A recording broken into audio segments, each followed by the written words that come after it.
السلام عليكم ورحمة الله وبركاته.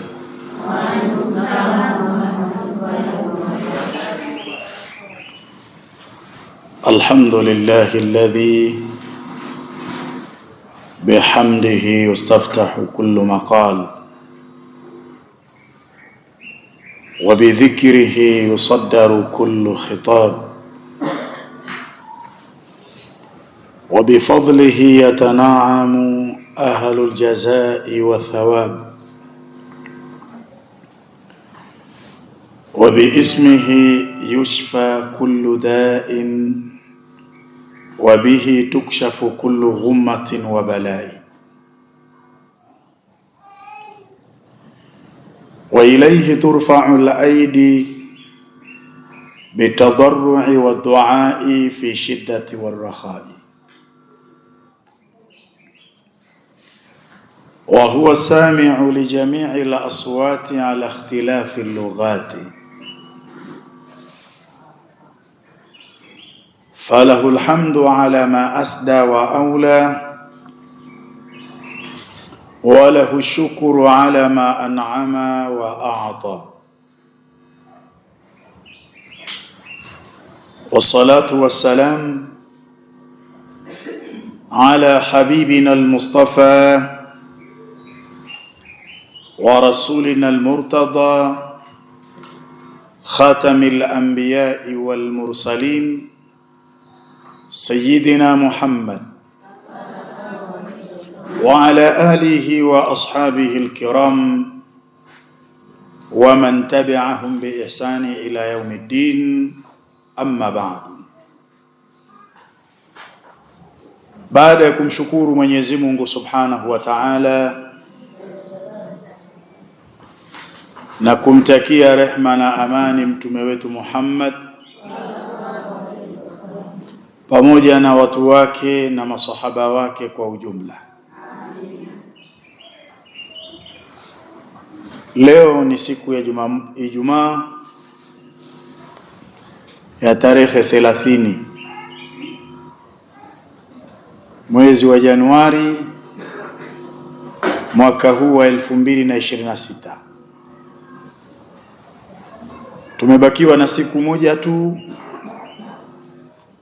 kufikia ile siku ambayo tulikuwa tukingojea kwa hamu kwa ajili ya kufanya tukio kubwa, tukio la uombaji wa dua ambayo inaenda kwa anwani dua ya khawasu ya ndoto.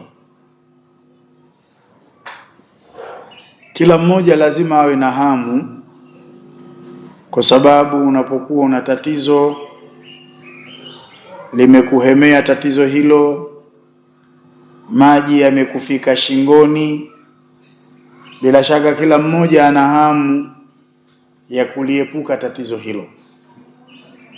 Ndiyo maana ninasema kwamba tarehe 1 ya mwezi wa pili kila mmoja alikuwa akiingojea kwa hamu. Na sisi kama waumini hatuna shaka wala wasiwasi. Ukimwelekea Mwenyezi Mungu Subhanahu wa Ta'ala kikweli kweli, tunasema bidhati alqalbi wa ikhlasi niyya, kwa udhati wa moyo na kwa utakaso wa nia, ukamwelekea Allah Subhanahu wa Ta'ala bidhabti, lazima Mwenyezi Mungu akujibu, na kama ni matatizo Allah atayaondosha. Inategemea tu shabaha yako kwenye dua umeilenga vipi. Na kwa nini tunajipa moyo namna hii?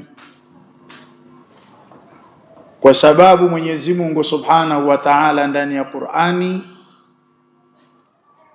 alisema ud'uni astajibu lakum, niombeni nitakujibuni. Sasa katika maelekezo haya niombeni nitakujibuni, Sayyiduna Ali ibn Abi Talib radhiyallahu ta'ala anhu ndio akasema ma kana Allahu liyaftaha ala abdihi baba duai wa yaghliqa anhu baba al-ijaba. Haiwezekani Mwenyezi Mungu Subhanahu wa Ta'ala amfungulie mja wake mlango wa kuomba dua kisha aufunge mlango wa majibu. Haiwezekani kwa Allah Subhanahu wa Ta'ala. Alipouacha wazi mlango wa kuomba, hivyo hivyo kauacha wazi mlango wa majibu. Ukiomba utajibiwa. Ukijiona umeomba sana lakini hakuna majibu yoyote ulioyapata, jikague wewe mwenyewe. Kasoro itakuwa inatoka kwako na wala si Mwenyezi Mungu Subhanahu wa Ta'ala. Mwenyezi Mungu yeye ni asdaqul qailin, ni mkweli zaidi ya wakweli. Hawezi kusema niombeni nitakujibuni kisha waja wake waombe halafu Mwenyezi Mungu Subhanahu wa Ta'ala asiwajibu. Jambo kama hilo kwa Allah Subhanahu wa Ta'ala ni muhali. Kwa hiyo mimi naamini kesho kutwa Mwenyezi Mungu akitujalia uhai, kwa wale watakaoshiriki vizuri kwa dhati ya nyoyo zao na kwa utakaso wa nia zao, wanakwenda kufanikiwa biidhnillahi tabaraka wa taala. Tusemeni insha Allah. Tusemeni tena insha Allah. Ndugu zangu, dua hii tumeitangaza takriban mwezi mzima. Tumekuwa tukiimba wimbo huu, wimbo ambao huenda umekuwa ni maarufu sana, labda umekosa ngoma na wanenguaji. Ni dua ya khawasi ya ndoto. Kwa nini dua ya khawasi ya ndoto? Tunakwenda kuutumia ulimwengu wa ndoto ili tupate mafanikio. Wapo wanakwenda kuutumia ulimwengu wa ndoto ili wapate mafanikio ya kiafya. Kuna wengine watakwenda kuutumia ulimwengu wa ndoto ili wapate mafanikio ya kiuchumi. Lakini wapo watautumia ulimwengu wa ndoto wapate mafanikio ya kibiashara. Kuna wengine wanakusudia kupata mafanikio ya kikazi. Kuna wengine wanakusudia kupata mafanikio katika mahusiano. Kuna wengine wanakusudia kupata mafanikio katika milango yao ya ndoa na ahadi zao. Kwa hiyo tunaposema dua ya khawasi ya ndoto, tunakwenda kutumia ulimwengu wa ndoto ili tuweze kupata mafanikio. Kuna mtoto anafanya fujo sana hapo. Mimi sintoridhika huyo mtoto awepo na nyinyi mpo. Tunapozungumza ulimwengu wa ndoto, tunakuwa tumewagawa watu katika makundi manne. Tukisema tu ulimwengu wa ndoto, watu wamegawanywa kwenda katika makundi manne. Na hapa ninataka mnisikilize vizuri. Kundi la kwanza, wapo watu ambao hawaoti kabisa kabisa. Yaani ukimuuliza siku yako ya mwisho kuota ni lini, wala hata hakumbuki. Suala la kuota yeye alikushasahau. Sasa huyu tunamwambia kutokuota kwake yeye si suala la bahati mbaya. Mchawi anapokuroga anajua unaweza ukapata taarifa ya kurogwa kwako kupitia ulimwengu wa ndoto. Analijua hilo. Sasa ili usipate taarifa kwamba tatizo ulilonalo ni tatizo gani na nani kasababisha, huwa anaamua kuzifunga ndoto zako. Anafunga kabisa. Unakuwa huoti. Kwa hiyo hupati taarifa ya aina yoyote kupitia ulimwengu wa ndoto juu ya kile kinachoendelea. Hili ni kundi la kwanza. kupitia dua hii ya khawasi ya ndoto tunakwenda kumuomba Mwenyezi Mungu Subhanahu wa Ta'ala, tunakwenda kumbembeleza Allah Subhanahu wa Ta'ala hawa watu wenye matatizo kama haya, Mwenyezi Mungu awaondolee, azifungue ndoto zao. Lakini kundi la pili, wapo watu ambao wanaota, lakini kile kitendo cha kufika asubuhi tu amesahau kila kitu, hakumbuki.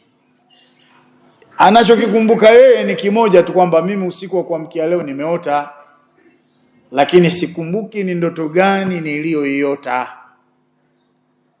Jambo hili kwake sio la bahati mbaya.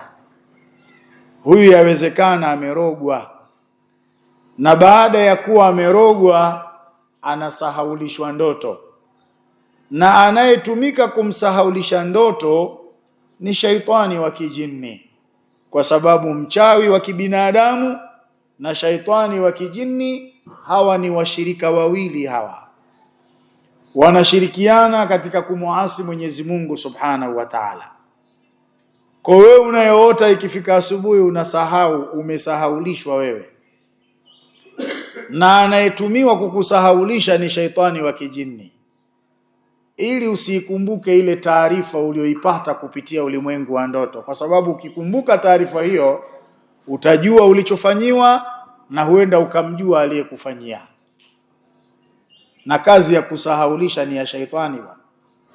Mwenyezi Mungu ndani ya Qur'ani anasema kupitia ulimi wa kijana wa Musa, wama ansanihu illa shaitanu an adhkura, hakuna aliyenisahaulisha mimi kukumbuka isipokuwa shaitani. Kwa shaitani ndio anawasahaulisha watu, wanashindwa kukumbuka. Kwa hiyo hilo ni kundi la pili la watu wanaota, ikifika asubuhi wamesahau vile walivyoviota, hawa wanasahaulishwa. Lakini kundi la tatu, wapo watu ambao wanaota ndoto vizuri, na ikifika asubuhi wanazikumbuka ndoto zao, na wanapokwenda kwa mashehe kuomba tafsiri ya ndoto zao wanapewa tafsiri ya kwamba ndoto zao zinabashiri mambo mazuri. Huenda wanapewa tafsiri ya kwamba ndoto zao zinabashiri mafanikio katika milango ya afya, au mafanikio katika milango ya mali, mafanikio katika biashara, katika kazi, katika mahusiano na kadhalika. Yaani kwa kifupi ndoto zao zinabashiri mambo mazuri, lakini wamekaa kitako kuyangojea hayo mazuri, mpaka hivi tunavyosema hawajayafikia hayo mazuri. Yaani mazuri wameishiria kuyaona kwenye ndoto tu, lakini katika maisha yao ya uhalisia hakuna zuri hata moja walilolifikia. Sasa watu hawa tunawaambia nini? Tunawaambia kuna kitu kinachoitwa awaridhu sihiriya au awaridhu shaitaniya. Kuna vipingamizi vya kichawi au vipingamizi vya kishaitani ambavyo vimekaa katikati yao na mafanikio walioyaona kupitia ulimwengu wa ndoto. Vipingamizi hivi vinawazuia wao kuyafikia hayo mafanikio. Sasa kuna haja ya viziwizi hivi, vipingamizi hivi viondoshwe, ili watu waweze kufikia yale mafanikio walioyaona kupitia ulimwengu wa ndoto. Na ndiyo kazi tunayokwenda kuifanya kesho kutwa biidhnillahi tabaraka taala. Tusemeni insha Allah. Tusemeni tena insha Allah. Insha Allah mnaisema kinyonge sana, wala taqulanna li shay'in inni fa'ilu dhalika ghada illa an yasha Allah. Usiseme kuliambia jambo kwamba nitalifanya kesho. Unachotakiwa kusema insha Allah, kwa sababu yote yanayofanyika yanafanyika kwa utashi wake nani? Allah Subhanahu wa Ta'ala. Ana asha wa anta tasha wallahu yaf'alu ma yasha. Mimi ninaweza kutaka jambo na wewe unaweza ukataka jambo, lakini Allah Subhanahu wa Ta'ala akafanya yale atakayo. Kwa hiyo msione uvivu kusema insha Allah. Huenda hiyo insha Allah yako ikawa ndio sababu ya kufanikiwa kwako dua ya kesho kutwa. Kwa hiyo kundi la tatu katika ulimwengu wa ndoto, wapo watu wanaota ndoto nzuri zenye kubashiri mambo mazuri, lakini kumekuwa na ugumu wa kuyafikia mazuri hayo. Kundi la nne, wapo watu wanaota ikifika asubuhi wanakumbuka vile walivyoviota. Wanapokwenda kuomba tafsiri za ndoto zao kwa mashehe, wanaambiwa ni ndoto zenye kubashiri vifo, zinabashiri ajali, ugumu katika maisha, kufeli katika maisha, yani zinabashiri mambo mabaya, mabalaa, maafa. Na wakati mwingine wakikaa bila kuchukua hatua zozote, mabalaa ya leo walioyaona kupitia ulimwengu wa ndoto yanawafika. Sasa pia kesho kutwa kwa uwezo wake Allah subhanahu wa ta'ala, watu kama hawa tunakwenda kuwasaidia. Kwa nini? Kwa sababu ad-du'a yanfa'u mimma nazala. Dua ina uwezo mkubwa wa kumnufaisha mwanadamu kutokana na lile balaa ambalo limemshukia. Wa mimma lam yanzil, lakini dua ina uwezo mkubwa wa kumnufaisha mwanadamu kwa kulizuia lile balaa ambalo halijashuka ili lisishuke.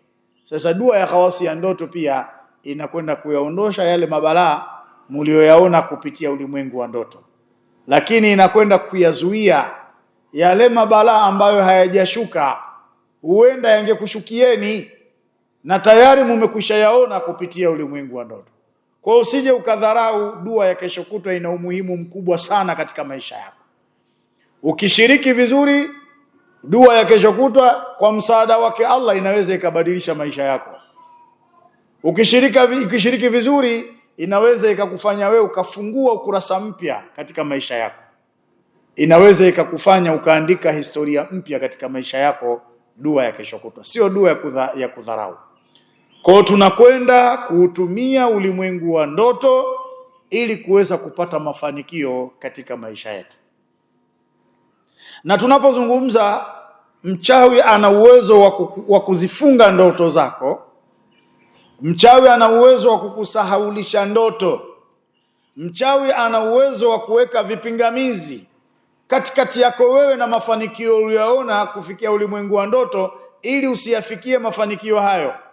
Tunaposema hivyo tunasema kwa kumaanisha kwamba uchawi upo, na uchawi una madhara katika mwili wa mwanadamu, una madhara katika maisha ya mwanadamu kwa ujumla. Sehemu nyingi tu ndani ya Qur'ani Mwenyezi Mungu ameuzungumza uchawi, na mara nyingi tunapotaka kurejelea uchawi, kutoa ushahidi kwamba upo, huwa tunazungumza kisa cha Nabiyullah Musa alayhi salatu wasalam. Na tunapokizungumza kisa cha Nabiyullah Musa, lazima nyinyi mjue kuwatofautisha watu wa aina ngapi? Watu wa aina tatu, lazima mjue kuwatofautisha. Mtu wa kwanza lazima ujue kutofautisha baina ya mtume wa Allah na watu wengine. Sasa kuna mambo ambayo mitume wa Allah wamepewa na Allah kiasi kwamba mtu wa kawaida hawezi kufanya. Mitume wa Allah wamepewa miujiza. Kwa ukiona mtume anafanya kitu ambacho ni khawariqu lil'ada, kisichokuwa cha kawaida, jua kwamba huo ni muujiza.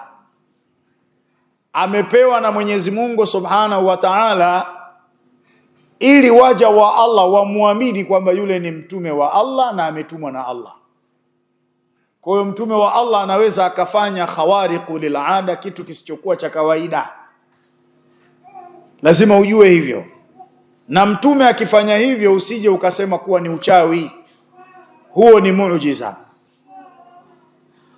Lakini pia wapo wacha Mungu ambao wamefikia daraja ya uwali, ni mawali wa Mwenyezi Mungu Subhanahu wa Ta'ala, pia na wao wanaweza wakafanya kitu kinachoitwa khawariqu lil'ada, kitu kisichokuwa cha kawaida. Sasa usije ukaita uchawi. Wale wana karama, wamepewa na Mwenyezi Mungu Subhanahu wa Ta'ala. Kwa sababu mtu yote anapokuwa mcha Mungu na ni kipenzi cha Allah subhanahu wa ta'ala, ni waliyullah, basi akizungumza anazungumza kwa ulimi wa Allah, akitenda kwa mkono wake anatenda kwa niaba ya Allah, akitembea anatembea kwa niaba yake Allah subhanahu wa ta'ala. Kwa hiyo usishangae akisema jambo linakuwa, kwa sababu ni kipenzi cha Mwenyezi Mungu subhanahu wa ta'ala, mcha Mungu. Lakini ukimuona mtu ambaye si mcha Mungu, hana ibada yoyote anayoifanya, kafanya kitu kisichokuwa cha kawaida, huyo ni mchawi. Na mambo kama haya yalifanyika wakati wa Nabiiullah Musa alayhi salatu wasalam. Nabiiullah Musa alipotumwa kwa Firauni, akamfikishia ujumbe wa Allah, asimwabudu yoyote asiyekuwa Allah, asimshirikishe Allah. Firauni alimwambia Musa, wewe Musa sio nabii wa Mungu, wewe ni mchawi, na mimi nitakuletea wachawi kama wewe uje ushindane nao. Hiki ndicho alichokisema Firauni alayhi laana. Na hapa tunataka tuthibitishe kwamba uchawi upo, na ukifanyiwa madhara yanakufika ukifanyiwa huo uchawi. Sasa Firauni anamwambia Musa, wewe Musa ni mchawi, tutakuletea wachawi kama wewe ushindane nao. Na kweli wakakubaliana, na ilikuwa ni siku ya mnada. Watu wakakusanywa mahala pamoja kwenye uwanja kama wanyamagana huo, wakaletwa wachawi ambao ni magwagu kweli kweli, waliobobea katika masala ya uchawi, na Nabiiullah Musa alayhi salamu akawepo pale. Kisha wakamwambia, ewe Musa, wewe utaanza kuonyesha vimbwanga au tuanze sisi? Nabiiullah Musa alayhi salatu wasalam akawaambia, bal alqu, anzeni nyinyi. Sasa wale wachawi wakatupa zile silaha za kichawi, na yale makamba yao vikageuka, vile vitu vikawa majoka makubwa kweli kweli. Tazama uchawi. Kwa kuwa hawa hawakuwa wacha Mungu, huu ni uchawi ulikuwa. Huwezi kusema ni muujiza, na wala huwezi kusema hii ni karama, kwa sababu hawa walikuwa ni waovu. Zile silaha zao na kamba zao ziligeuka zikawa majoka. Faaujasa fi nafsihi khifatan Musa.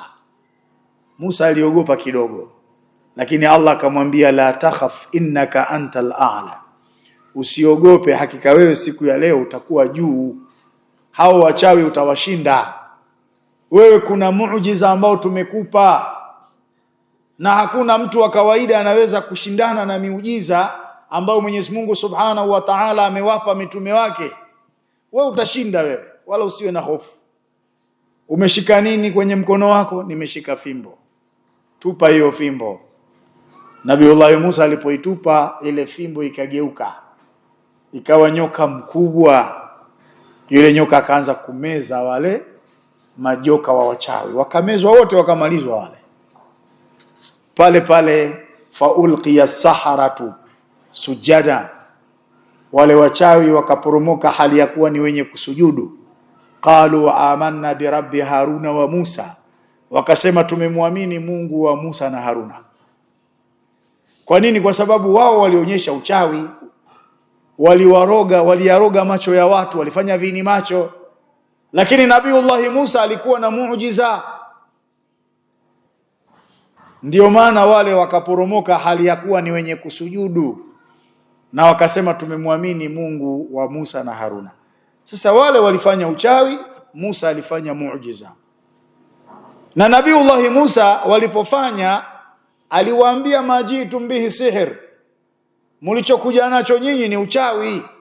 Inna Allaha sayubtiluhu, hakika Mwenyezi Mungu ataubatilisha huo uchawi.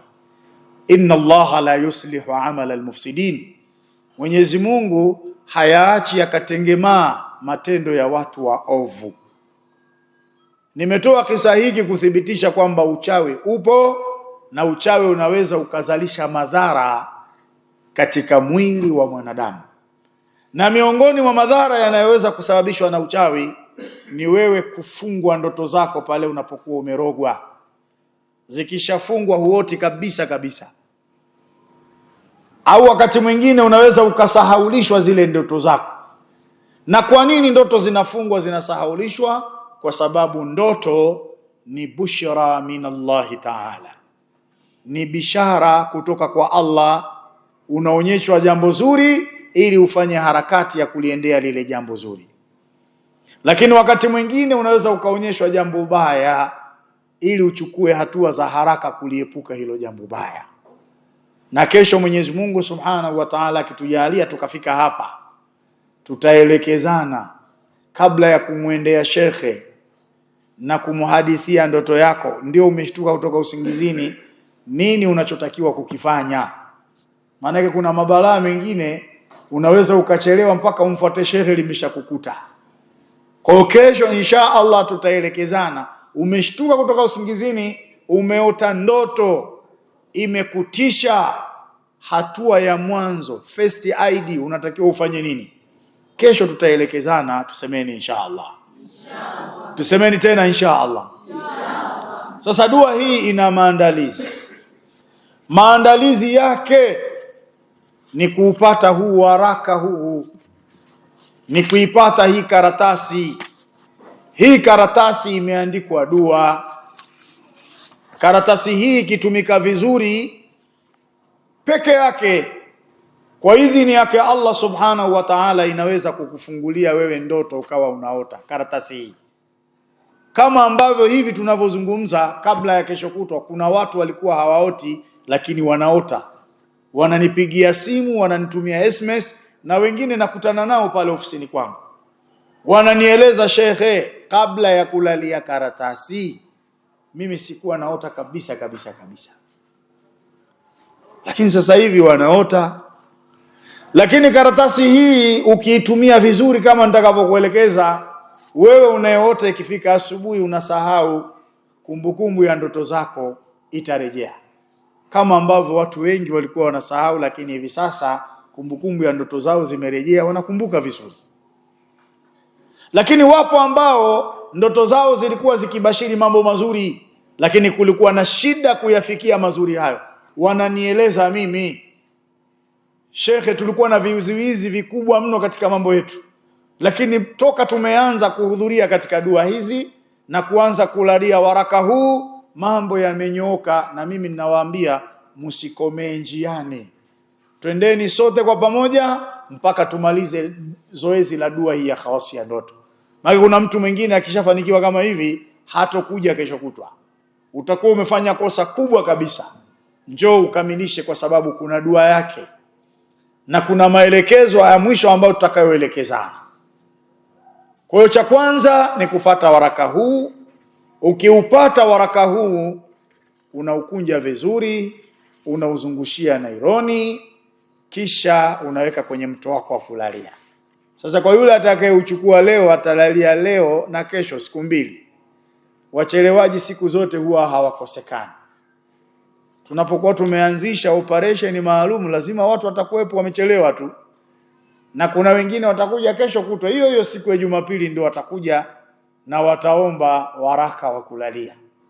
Sasa jifunzeni kuwahi. Mnapowahi ndivyo ambavyo mambo yenu yanafanikiwa kwa urahisi zaidi. Kwa hiyo inshallah, kwa wale ambao hawajapata waraka huu, tutaugawa leo. Kwanza nione wangapi ambao hawajapata, wanyoshe mkono nione. Wachelewaji lazima tu wawepo, huwa hawakosekani. Lakini jambo la pili ambalo unatakiwa kulifanya kabla ya kesho kutwa ni kupatiwa kombe. Na kombe hii tumekuwa tukiigawa kila siku ya Ijumaa bure tu. Siku ya Jumamosi inagawiwa, siku ya Jumapili nayo pia itatolewa. Ni muhimu kila mtu kuja na chupa ikiwa tupu ili aweze kupewa kombe hiyo. Na yenyewe pia inafungua ndoto, inarejesha kumbukumbu ya ndoto, lakini pia inaondosha vipingamizi vinavyokuzuia wewe kuyafikia mafanikio uliyoyaona kupitia ulimwengu wa ndoto. Pia kombe hii ukishaipata, unakwenda kuchanganya na maji yanayotosha kuoga mwili mzima, unakoga. Sasa wapo waliochelewa wataoga leo, wataoga na kesho kama watakuja. Lakini zoezi hili la kuoga si tumekwenda nalo takriban wiki 3 na limewasaidia sana watu zoezi hili. Kwa vitu viwili hivi ni muhimu sana kuvipata. Lakini kitu cha tatu ambacho tunaanza kukitoa leo ni muhimu sana, ni ile inaitwa ahlam poda. Neno ahlam ni ndoto, lakini mara nyingi ahlam ni zile ndoto mbaya ndio zinaitwa ahlam. Sasa tunaposema ahlam poda ni dawa ya unga inayoondosha ndoto mbaya na yale madhara yanayosababishwa na ndoto mbaya, ndio maana imeitwa ahlam poda. Dawa hii ni muhimu sana, tusidanganyane. Dua zina nafasi yake na dawa pia zina nafasi yake. Narudia tena, dua zina nafasi yake na dawa pia zina nafasi yake. Na mifano tunayo ndani ya Qur'ani. Nabiullah Yunus alipotumwa akaambiwa awalinganie watu wake wasimuabudu isipokuwa Allah na wala wasimshirikishe na chochote. Watu wake walipogoma, akaona ikishuka gharika hapa, ikishuka adhabu hapa, na mimi itanikuta, kwa sababu hawa wamekataa kumkubali Allah, lao ni kumshirikisha Allah. Kwa hiyo ikiteremka adhabu ya Mwenyezi Mungu hapa, na mimi nitaangamia. Akaona akimbie, asikae na watu wazuri, watu wabaya. Sasa na wakati huo usafiri ulikuwa ni usafiri wa meli, usafiri wa boti. Akakuta kule ufukweni kuna boti ndio inataka kung'oa nanga, akawahi akaingia katika boti hiyo. Wamekwenda katikati ya safari baharini kule, ikatokea dharuba, tufani. Ile safina ikawa inapigwa na mawimbi kweli kweli, maji yanaingia ndani ya safina. Sasa watu wa zamani walikuwa wanaamini ukiona balaa linatokea baharini, lazima kwenye safari hiyo kutakuwa kuna mtu anamkimbia bwana wake, kutakuwa na mkimbizi. Pakafanyika uchunguzi na kura ikapigwa. Kila ikipigwa kura inamwangukia Yunus, wewe utakuwa unamkimbia bwana wako. Na kweli Nabiullah Yunus alikuwa anamkimbia Allah, anakimbia kazi ya Mwenyezi Mungu aliyopewa, kuona kwamba hawa mabwana ni waovu, ikishuka gharika na mimi itanishukia, bora nikimbie. Kumbe hakuwa sawa katika hilo. Sasa wale mabwana wakasema, sisi hatuwezi kukubali tuzame kwenye maji haya, tuzame kwenye bahari hii kwa sababu yako wewe. Sisi tutakuchukua, tutakutosa baharini. Hii ilikuwa ni balaa kubwa sana kwa Nabiullah Yunus alayhi salatu wasalam. Na kweli wakamshika, wakamtosa baharini. Lakini kwa kuwa ni mtume wa Allah, Allah alimleta chewa. Chewa ni aina fulani ya samaki. Akaja akammeza. Alipomezwa na samaki, yule samaki aliogelea, akenda mpaka kwenye lindi la bahari kule chini. Nabiullah Yunus akawa kwenye viza vitatu. Kiza cha kwanza ni kiza cha tumbo la samaki, yumo gizani mle, kwa sababu kwenye tumbo la samaki hakuna taa humo. Kiza cha pili ni kiza cha bahari, baharini hakuna taa. Kiza cha tatu ni kiza cha usiku, kwa sababu kuna idadi kubwa tu ya mausiku ilimpitia yeye akiwa mle baharini. Kilichomsaidia Nabiullah Yunus ni kitu gani? Ni dua tu. Kasema la ilaha illa anta subhanaka inni kuntu minadh dhalimin. Dua yenyewe tumeiandika kwenye huu haraka wa kulalia. Ndio kilichomsaidia. Kayatamka maneno haya kwa mara zisizokuwa na idadi. La ilaha illa anta subhanaka inni kuntu minadh dhalimin. Mpe ufungua chukua. Mwenyezi Mungu akaisikia ile sauti, akampa ilham yule samaki yule, akaogelea kutoka kwenye lindi la bahari mpaka kwenye uso wa bahari, akenda mpaka ufukweni.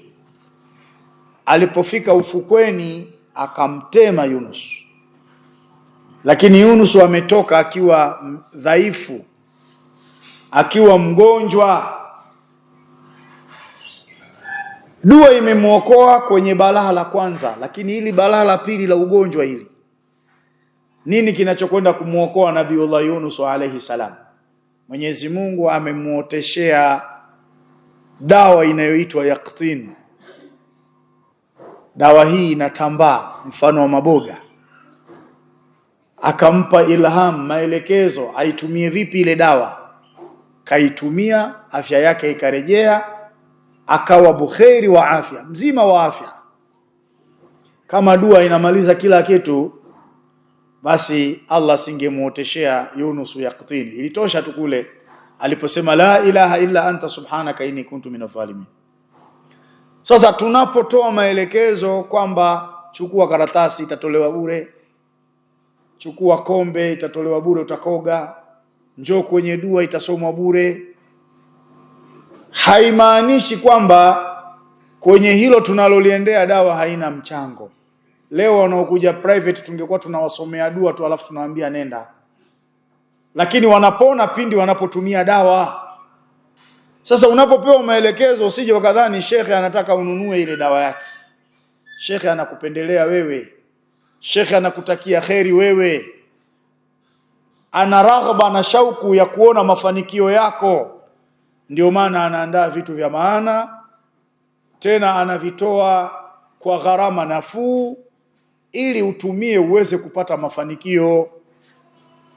Leo mimi jina langu linakuwa kubwa duniani kwa sababu nafanya vitu ambavyo ni exactly, ni vitu vya uhakika, sifanyi vitu vya kubabaisha.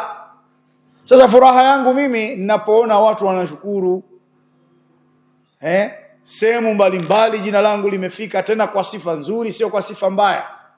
Sasa unapoandaliwa kitu kizuri haimaanishi kwamba mimi nataka fedha. Siku zote mimi naweka wazi kwamba fedha mimi ninaipata private. Huko ndio watu ambapo wanalipa pesa, sio hapa. Ukiona hapa unaambiwa utoe pesa, yani unarejesha gharama ya kile ambacho wewe umeandaliwa. Lakini ukija private kule ni 100,000, 150,000, 200,000, 500,000. Huko ndiko ambako mimi napata maslahi, lakini sio hapa. Hapa mimi nataka kukunufaisha wewe, na mimi nina fungu langu mbele ya Allah subhanahu wa ta'ala napokusaidia wewe. Kuja kuniona tu kule, hata kama utibiwe usitibiwe, kuonana na mimi tu unalipa 5,000 kuniona tu. Lakini leo nimekaa hapa kwenye jukwaa, wewe unaniona bure. Lakini ukichungulia tu kwenye ule mlango lazima ulipe shilingi 5,000. Na ukiingia hujalipa 5,000 utakiona cha mtema kuni kule. Lakini leo hapa watu wa Abu Jada tunamuona bure. Sasa maslahi yangu mimi hapo huko, sio hapa. Hapa nikukusaidia wewe. Sasa kitu cha tatu kwenye dua hii tunayoiendea, unatakiwa upate Ahlamu Poda. Ndani yake kuna mchanganyiko wa dawa 13 ndani ya Ahlamu Poda. Na hizi dawa 13 hizi, kila moja wapo ina uwezo mkubwa biidhnillah tabaraka taala kufungua ndoto zilizofungwa. Kila moja wapo imefanyiwa uchunguzi na majaribio, ina uwezo biidhnillah tabaraka taala kurejesha kumbukumbu ya ndoto kwa wale wanaoota kisha ikifika asubuhi wanasahau. Lakini kila dawa iliyoingia kwenye Ahlamu Poda ina uwezo wa kuondosha vipingamizi vya kichawi vinavyokuzuia wewe kuyafikia mafanikio uliyoyaona kupitia ulimwengu wa ndoto. Lakini kila dawa iliyoingia humu ina uwezo mkubwa wa kuondosha mabalaa uliyoyaona kupitia ulimwengu wa ndoto.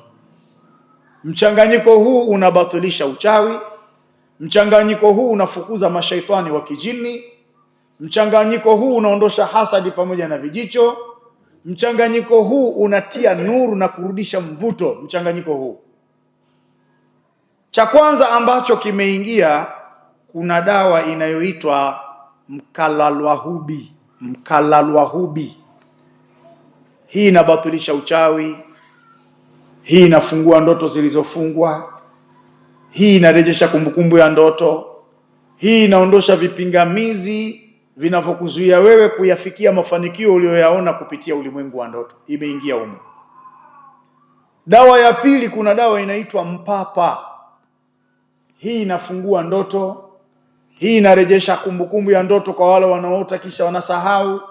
Hii inaondosha vipingamizi vya kichawi vinavyokuzuia wewe kuyafikia mafanikio uliyoyaona kupitia ndoto. Mpapa humo.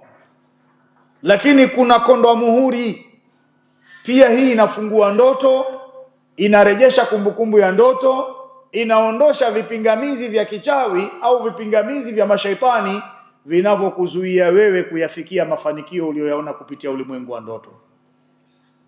Lakini ndani yake kuna habatu nuksi, kwa sababu kuna baadhi ya watu wakisharogwa wakaona mandoto mabaya, hata wakishabatilishiwa ule uchawi, umeshaondoka ule uchawi, zile nuksi bado zinawaganda. Ndio maana tumeweka habatu nuksi kwa ajili ya kuondosha nuksi zinazosababishwa na miguso ya kichawi, miguso ya kishetani, mabalaa yake mumekwisha yaona kupitia ulimwengu wa ndoto. Tumeweka habatu nuksi. Lakini pia tumeweka nyota bahari kwa ajili ya kusafisha nyota yako, kwa ajili ya kurudisha mvuto wako, na kwa ajili ya kutia nuru mwili. Tumeweka nyota bahari, ipo humo. Lakini pia tumeweka mkunazi. Nani asiyejua faida ya mkunazi? Mtume sallallahu alaihi wasallam akiwaamrisha masahaba wake wachukue majani ya mkunazi, wayaponde, watie kwenye maji, wasome suratul Fatiha, wanywe na kuoga kwa ajili ya kubatilisha uchawi. Mkunazi upo. Lakini ndani yake tumeweka mwosha fedha ambao ni original. Nini? Baada ya kuwa mmerogwa, miguso ya kishetani imefifiza, thamani imeshuka, tunakupandisheni thamani kama ambavyo fedha ilivyo na thamani. Na ndio maana mwosha fedha umewekwa humo. Lakini tumeweka mporipori. Mporipori unafungua ndoto zilizofungwa. Mporipori unarejesha kumbukumbu ya ndoto kwa wale wanaoota ikifika asubuhi wanasahau. Mporipori unaondosha vipingamizi vilivyoko katikati yako wewe na yale mafanikio uliyoyaona kupitia ulimwengu wa ndoto. Na hasa kwa wale wanaota ndoto za kuwa maporini, wanafukuzwa na wanyama wakali, wengine wanaota wameng'atwa na wale wanyama. Ina maana maadui zenu wamefanikiwa kukuingizieni sumu za kichawi katika miili yenu. Mporipori na wenyewe umeingia kwenye dawa yetu inayoitwa Ahlamu Poda. Lakini kuna huu mwembe bahari, huu unafungua ndoto, unarejesha kumbukumbu ya ndoto. Mwembe bahari unaondosha vipingamizi vinavyokuzuia wewe kuyafikia mafanikio uliyoona kupitia ulimwengu wa ndoto. Lakini pia inaondosha yale madhara yanayotokana na ndoto za baharini. Wapo wanaota wakiwa baharini, kwenye fukwe za bahari, wanakimbizwa na mamba baharini, wanaghiriki wakiwa baharini. Zote hizi ndoto zinabashiri kwamba wewe umefanyiwa uadui wa kichawi au uadui wa kishetani. Sasa tumeweka mwembe bahari kwa ajili ya kuondosha matatizo kama hayo. Lakini pia tumeweka mti unaoitwa mkaburi. Mashariki ya Kati mti huu wanauita Gharqadi. Na ndio maana pale Madina kuna makaburi pale Madina mjini yanaitwa Baqi'il Gharqadi. Ni makaburi ya Baqi', lakini kwa nini imekuja idhafa ya Gharqadi? Kwa sababu maeneo yale kulikuwa kunaota hii miti inayoitwa Gharqadi. Sasa miti hii umefanyika uchunguzi na utafiti, unafungua ndoto, unarejesha kumbukumbu ya ndoto, unaondosha vipingamizi vilivyoko katikati yako wewe na yale mafanikio uliyoyaona kwenye ndoto. Lakini pia inaondosha zile ndoto za kuota ukiwa makaburini, ukiwa misibani, ukiwa umekufa, umebeba maiti, wewe mwenyewe wajiotea umekufa na kwenda kuzikwa.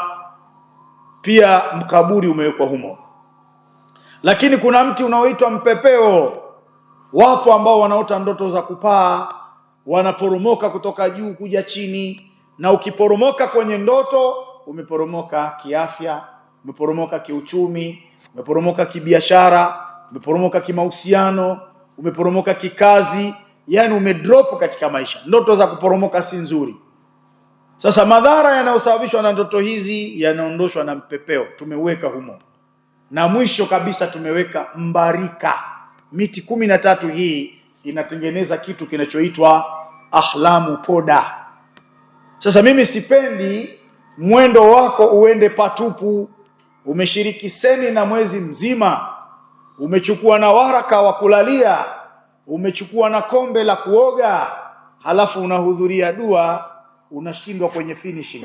Hii dawa ni muhimu sana kuipata.